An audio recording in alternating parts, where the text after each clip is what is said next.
Hello guys, magandang araw. Super excited ako ngayong araw. Kaya maaga pa lang gising na ako.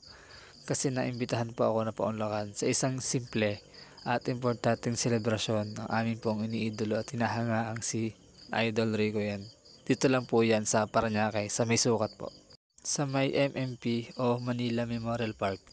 At excited din po ako finally kasi mamimit ko po si Mami Sita, mami po ni Rico yan, and si Ate Geraldine, nakakarandang kapatid po ni Rico yan, and also Alpi yan.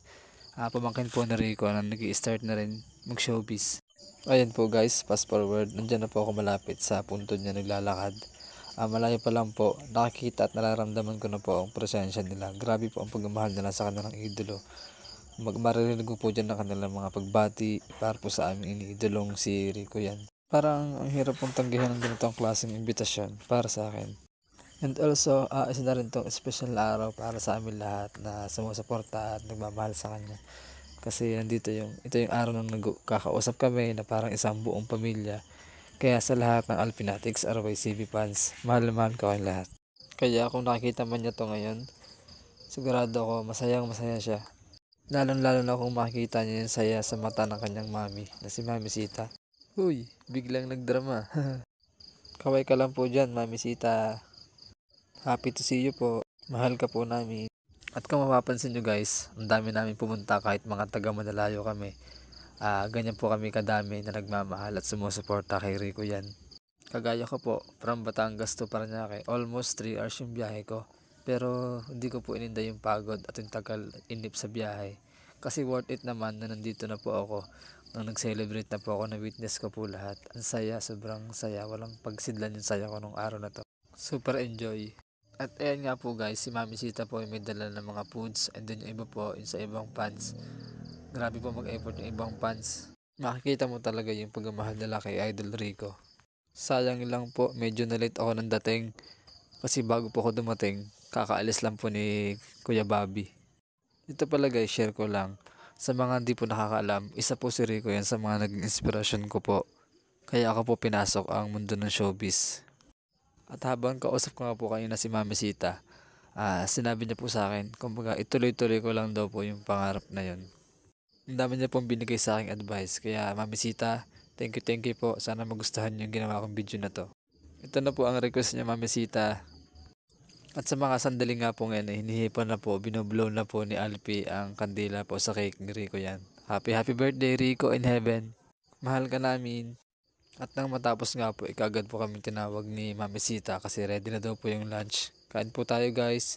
Ayan po yun sa akin, medyo konti lang kasi busog po ako bago umalis ng bahay kanina. At syempre, ang di po mawawala ang magpa-autograph. Guys, please support nga po pala Alpian. Siya po yung isa sa bagong artista po ng Viva. Pamangkin po siya ni Idol Rico yan.